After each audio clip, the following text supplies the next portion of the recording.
Hi, I'm Catherine and welcome to my front room, and this is the bonus video for Expecting Adventure, which is my book about becoming a mother and not losing yourself.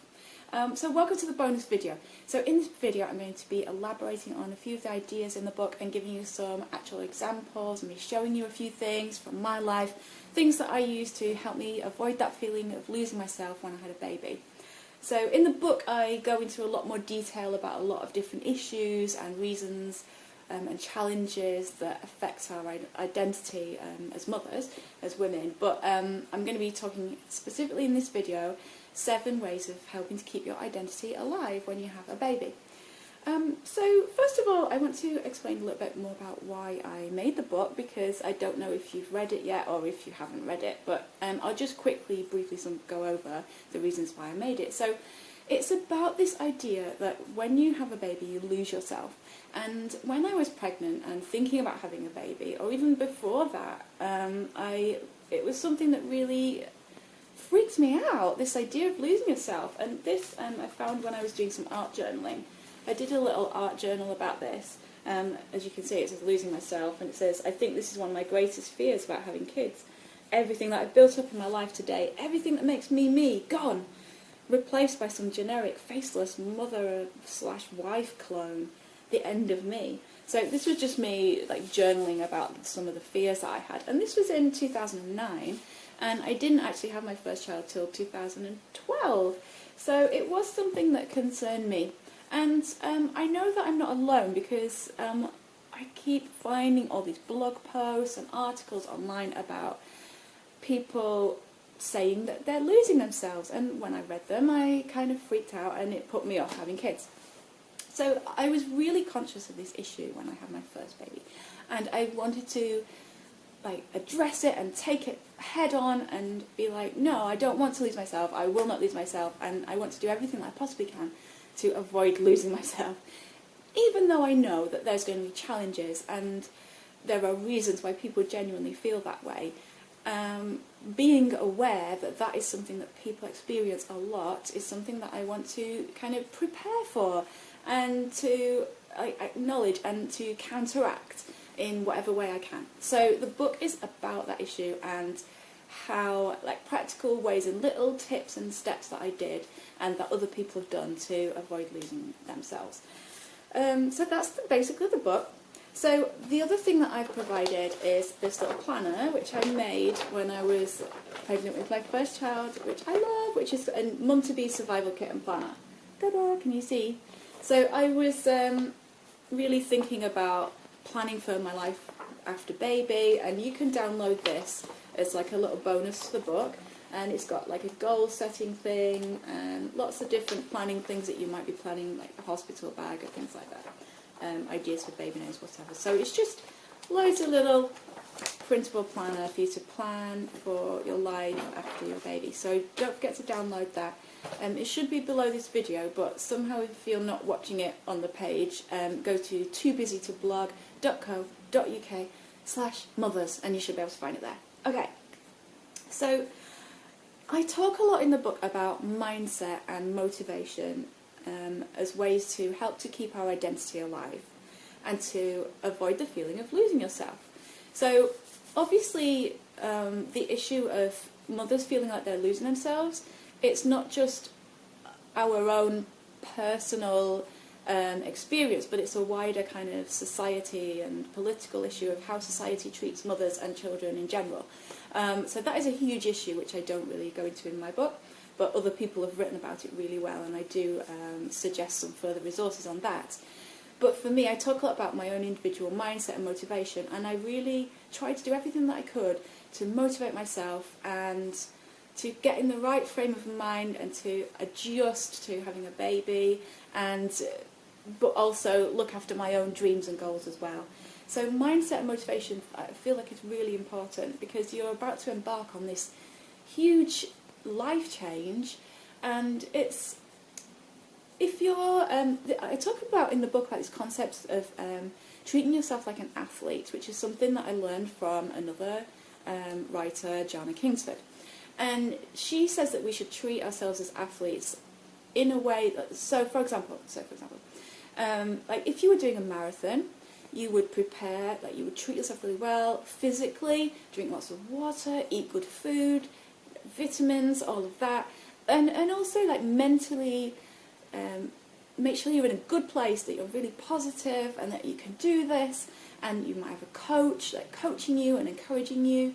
So in the same way, becoming a mother is like a big a challenge, a big thing that's going to happen to you, and you need to think of how you're going to help yourself to get through it. So like drink lots of water, eat vitamins, eat healthily, treat your body really well as much as you can, because you're going to need all the energy you can get, and also mentally, you know, mindset and motivation and things like that. So just to say as well, another thing that I don't talk about is postnatal depression, because I definitely don't have the expertise to talk about that.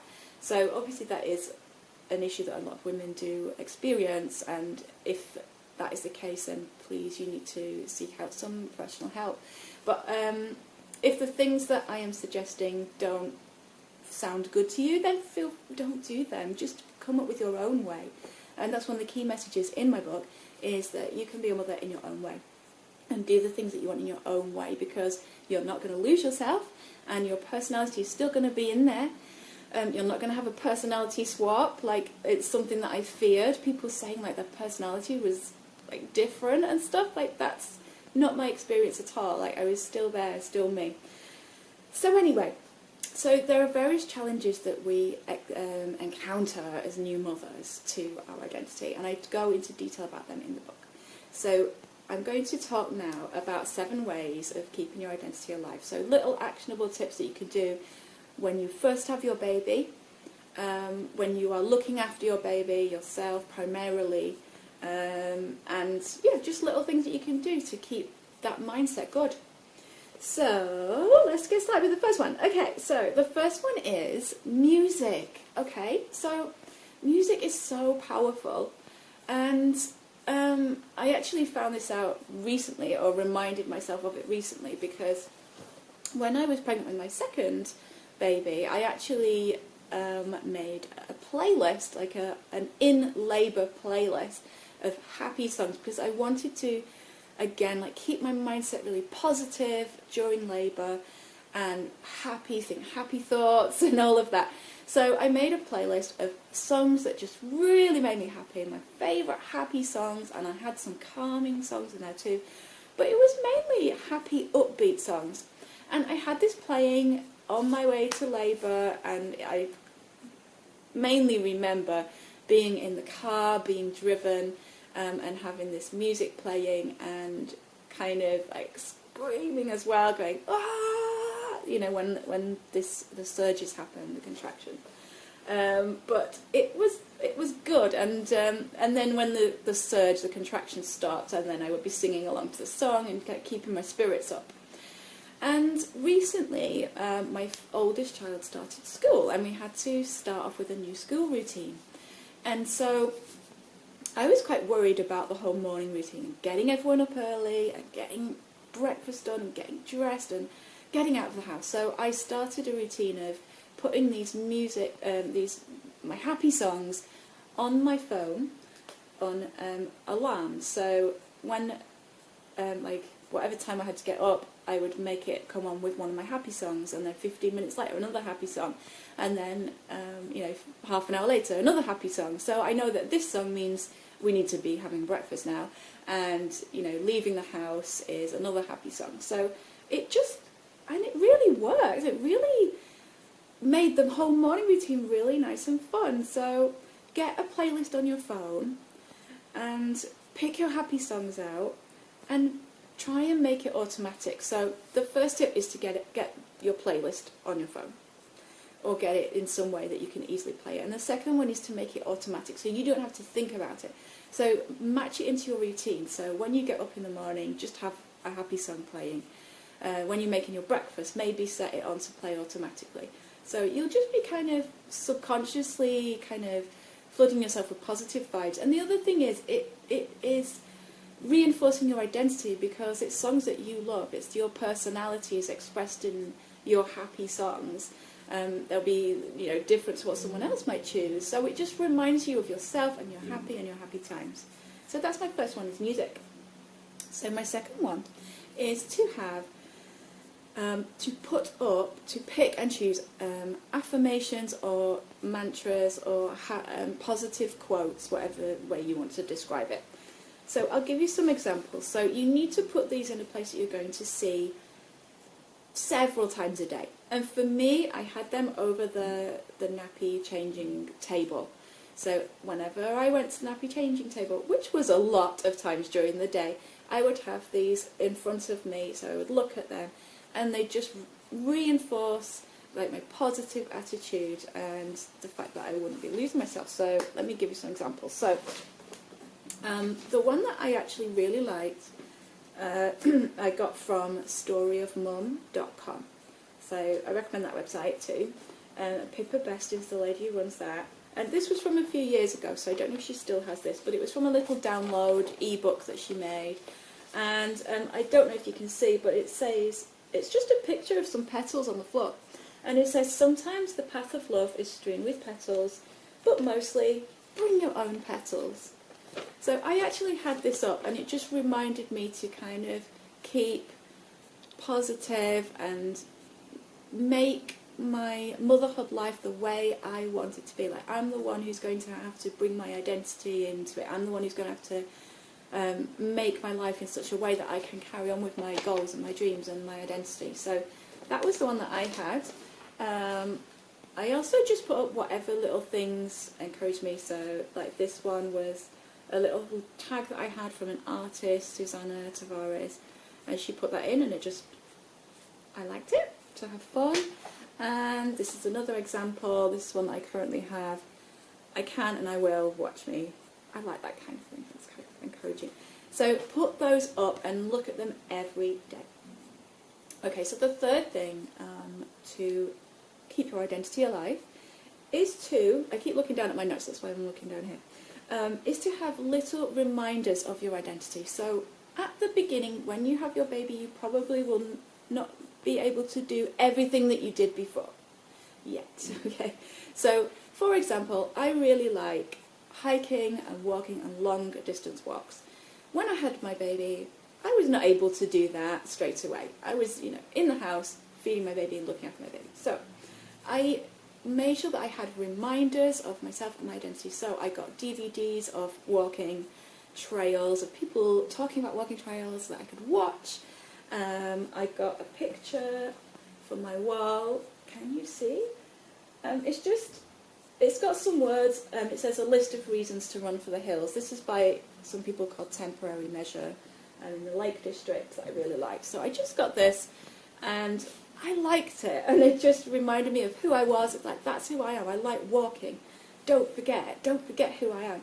And I put up some of my own little paintings that I had done.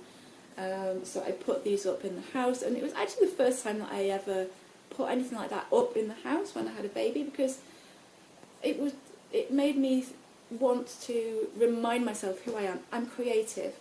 I like art, and I like painting, and I like hiking. So I put these things up, and just little things like, I had a little baby journal that I kept for the first year, and on the front of it is a map of the Peak District in England, which is an area I really love walking in. So that is how I just had little small actions to remind myself of who I am, and yeah, that helped to avoid me feeling like I was losing myself. So the fourth thing is moaning. So moaning, okay. I didn't really get this across very well, but all of them start with M, which I'll have to recap them at the end so you can actually see that. So moaning. So you are going to need to express your frustrations to somebody, okay? So the problem is that when you have a baby, you are going to be experiencing things that are very different from your spouse if you are living with a partner, maybe the father of the baby or your partner, and your experience is going to be very different. And you may not feel that you can be able to fully moan about your day to them because you're looking after the baby, so and they might be going to work, so you feel like I can't moan because I'm having the luxury of being at home with the baby or whatever. But you need to be able to find someone that you can express whatever feelings you have. Like you might think I can't moan to my friend because she doesn't have children, so I don't want to. It feels a bit awkward, or I don't want to moan to my other friend because she's trying to have a baby and she hasn't got a baby, and I can't moan about my day with the baby to her. So you need to find someone who you can moan to. It could be someone online, or it's like some mum groups online, or anything like that. But you need to be able to express the fact that in your day, you're going to have times when you're going to be frustrated, and as much as I try and keep a positive attitude, it's important to let those feelings out. And if you don't, it can feel really lonely. So make sure that you have someone that you can moan to. Okay. So the fifth tip is to find your motherhood mentors. So when I was worrying about, will I be able to keep on doing my hiking when I have a baby? Will I be able to do anything when I have a baby? Will I be able to do all the things that I love? What I really recommend that you do is just search for mothers who write about motherhood and whatever topic you're interested in. So art, creativity, business, blogging, whatever your interests are, search for motherhood and that. And then you will find someone who is blogging about it. Websites for these people, they run courses about this sort of thing. You can buy their books about this sort of thing. You can also, whatever your situation is, so if you have twins, you can find people who've got twins, give you all the tips that you need. If you're a single parent, you can find people doing that. And whatever you need to find out, you can learn from these women who've gone before you, and it's fantastic. So for me, just finding these people really just was like, yeah, I can do. Like, it was a bit mind-blowing because I saw pictures of people carrying their babies up mountains and things like that in Alaska or whatever, and I just thought, okay, if they can do that, then I can go to the Lake District and hike a fell with my baby. And it just really motivated me to be more ambitious and open-minded about what I could achieve. Travelling with your baby, that's another one. So you will be able to find someone out there, find your mentors, follow them, and just be totally inspired that you can do whatever you want to do with your babies. Okay, so the next one is, number 6, is to have a motivation station, which is similar to the affirmations, mantra, quote thing that I was talking about. But you need a place that you will see regularly, probably the same place that you're using for your quotes, to motivate yourself to do what you want to do on a daily basis. So what I'm talking about is things like sticker charts. Okay, so basically I'm talking about sticker charts. For me, I love to reward myself with stickers because I love stickers. I've got a sticker box somewhere. Oh yeah, here it is. I've got loads. I've got like a whole box of stickers. I'm one of those people who love stationery. So let me give you some examples. So again, I started off with using a sticker chart from Story of Mum, and actually, let me get to the proper one. Oh yeah, here it is. So the book that it might not be available anymore, I'm not sure, but it's storyofmum.com, and it was How to Be a Gold Star Mama, and it was actually like a really tongue-in-cheek, hilarious reward chart that was like spoofing reward charts. Okay, so it's like activity, got kids' names right, gold star, put stuff in a pile, gold star, stop shouting, gold star, had a good cry, gold star, brush my hair, gold star, noticed partner or just a mirror, and gold star, reward, chocolate wine. So it was just really funny, so that really amused me.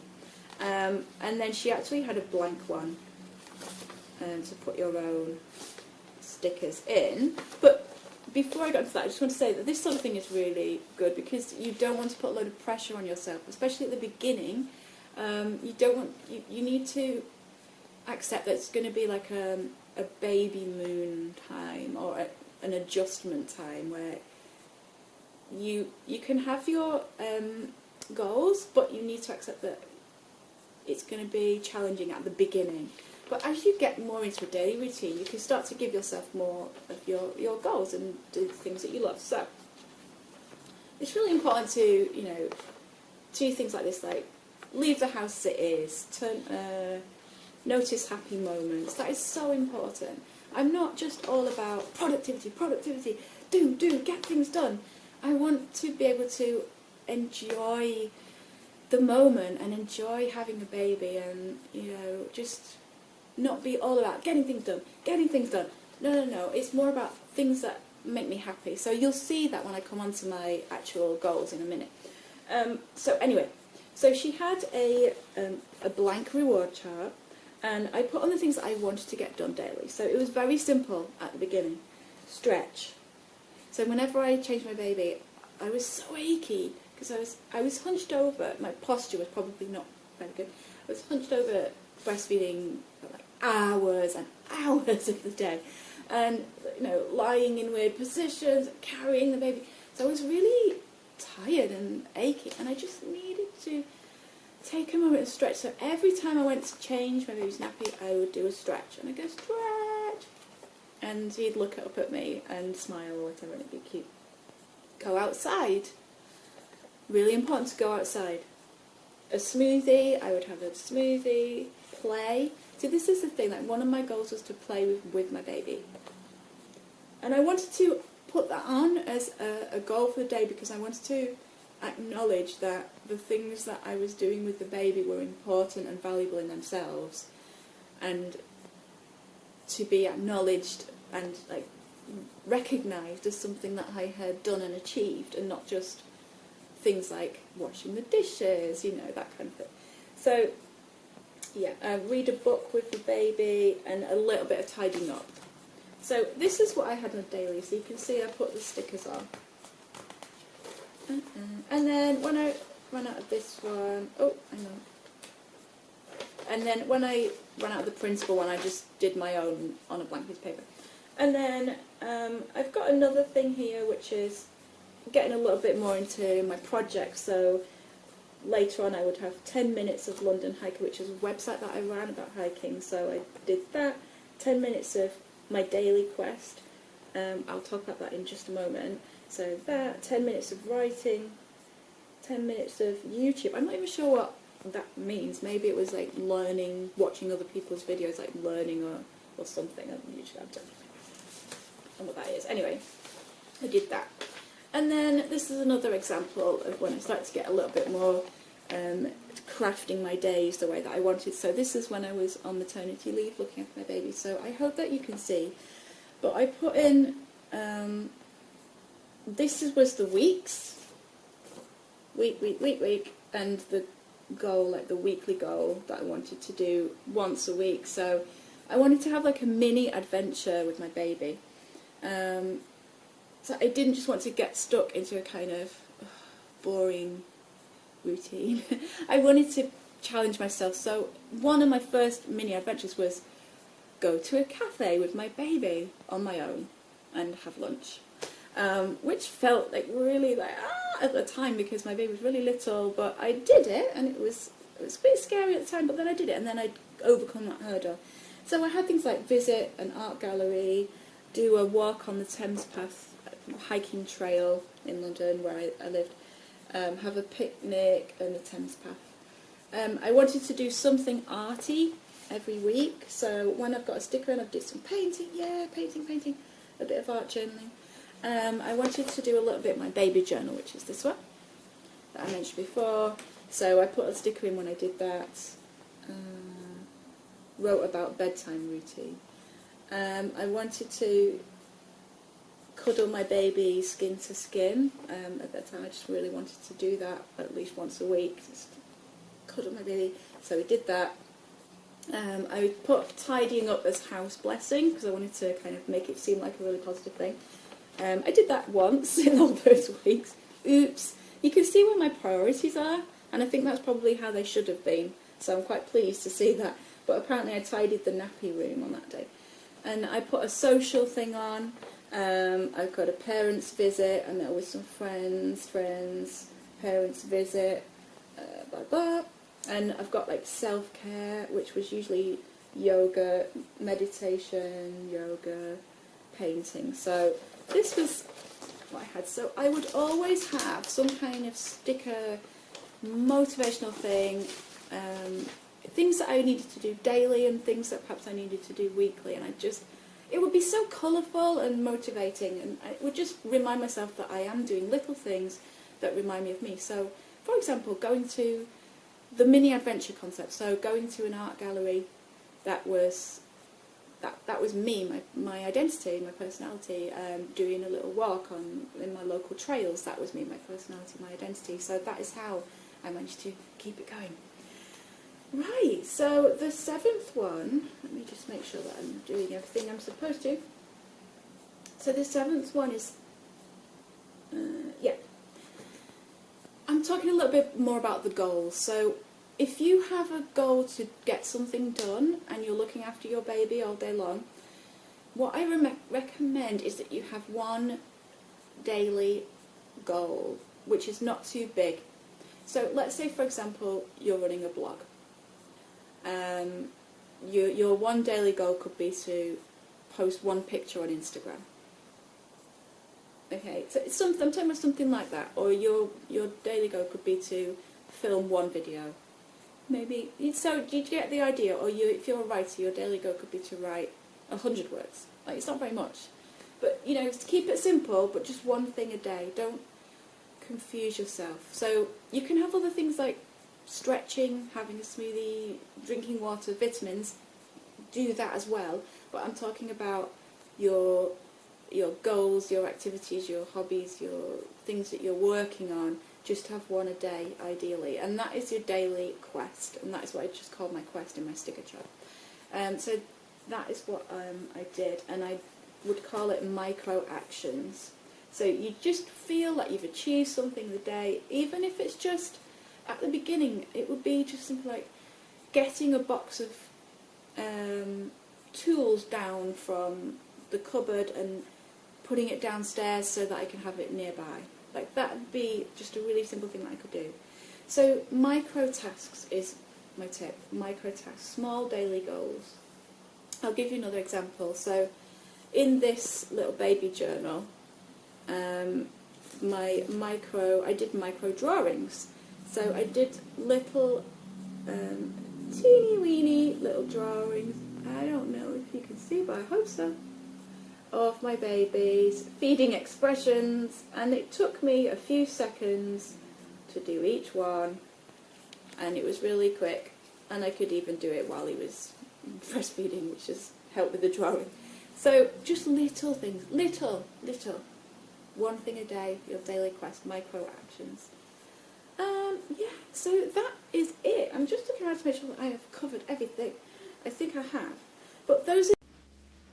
Sorry about the edit there, my video camera ran out of battery, so I had to switch to my phone to finish off. So anyway, that was basically the end of it, but let me recap. So I went through 7 ways to keep your identity alive.